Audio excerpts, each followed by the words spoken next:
Recipe we're on now is the Ají Verde Sauce. The Ají Verde Sauce is real simple, kind of like the marinade was simple. We just throw everything into a food processor and then put it in the refrigerator to cool.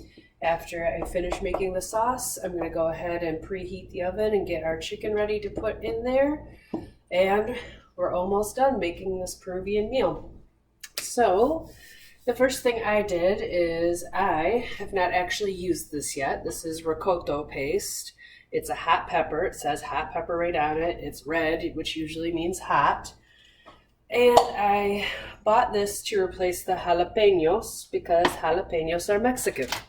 This is a Peruvian dish. I didn't see one little bit of Mexican food the whole time I was in Peru, except for one restaurant called a burrito bar, and it was not really that imaginative.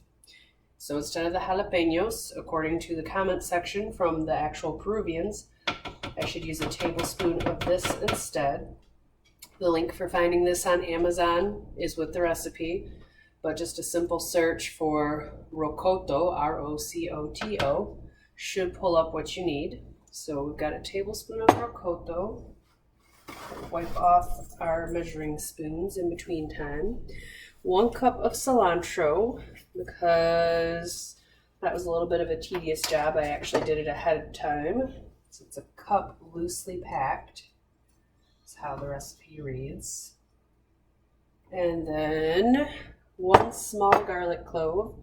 I already cut that and peeled it. Mine's a little large, but like I told you in the other video, I love garlic, so anytime I can up the garlic taste, I will. We're supposed to use 2 teaspoons of the huacatay paste. We use this in the marinade as well. I'm gonna say it again, it does stink really bad, and it does not look pretty, but it gives it a distinct flavor that, when it's all mixed together, is fantastic. And at least we're only using a little bit this time. And when you think about using it on the marinade, we used 1 tablespoon for 3 pounds of chicken, so that's not bad. I need another paper towel because the sauce is pretty messy. We also need a tablespoon of the ají amarillo sauce. Again, ají amarillo is also a hot paste. This is the only one that I've actually bought in Mexican Town in Detroit, but I gotta assume if I could get this down there, then I could probably get these other pastes. When the world opens back up, I will go check and see if I can actually get it, and I will report back to you once I know. We're gonna need 2 teaspoons of lime juice. This time, because it's such a small amount of lime juice, what I've done is I've actually gotten out the not so fresh version, because I can't imagine trying to even measure out 2 teaspoons of lime juice from an actual lime.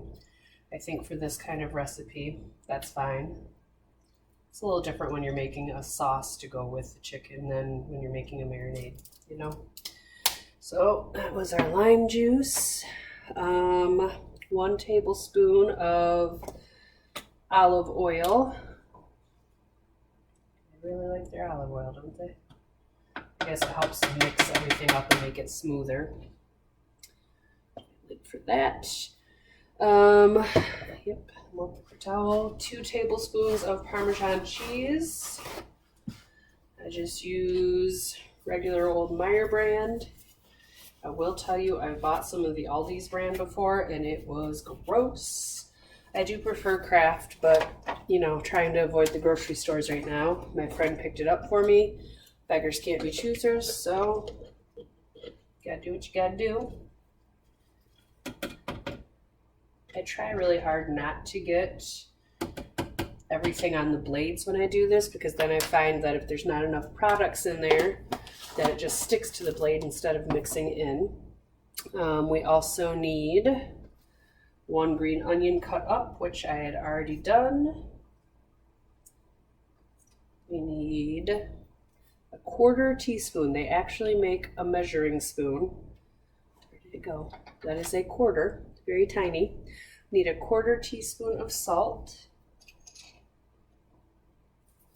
it said, this sauce should serve 4 people, so barely any salt for the people in your family watching their salt intake. 1/4 teaspoon of pepper, and then the big coup de grace, which is French. A 1/2 cup of mayo of your choosing, whether you like Miracle Whip or you like mayo, whatever your choice may be. Strangely, although I like this sauce, I actually am not a big mayo eater, so I don't have an actual preference on this. I just use whatever off-brand is at Aldi's and call it a day, because I really don't eat it that often. Put those in the sink. Put our lid on. Yeah, that wasn't necessarily the best move ever, but again, I'm the only one eating this, so I know where my hands have been, and I know that I washed them before I started. So there's that. So power on, here we go. Oh, it would help if it was plugged in. Just kidding. Now power on.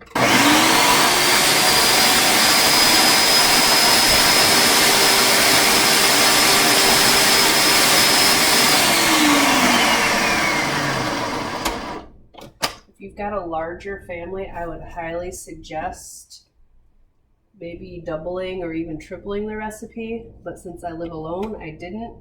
But it would make things a little easier to blend together if there were more ingredients in the food processor. Again, what am I going to do with that much sauce as one person? So we get out the spatula, we push it down, and then we mix it again.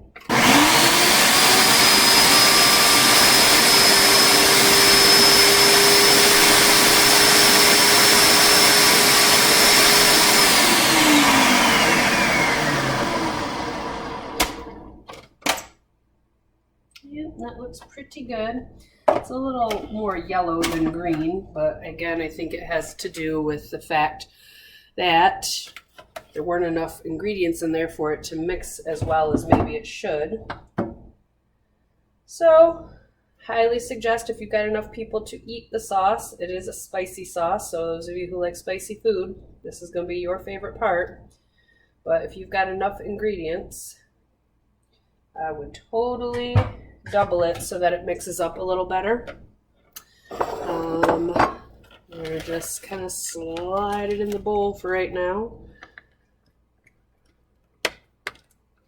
And once that is in the bowl, we'll clean up the stove a little bit. You're supposed to refrigerate this for a little while before you use it, which only makes sense to me. So it's going to go in there with the dessert. And then we're going to take care of getting our chicken in the oven, and by the time the chicken's done, everything will be cooled the way it's supposed to be. And we will have our Peruvian meal ready to go. So, there is, yep, definitely spicy. Woo! There is your Ají Verde Sauce. I really hope you guys watch this video, because these mishaps are hilarious to me. Ooh, spicy.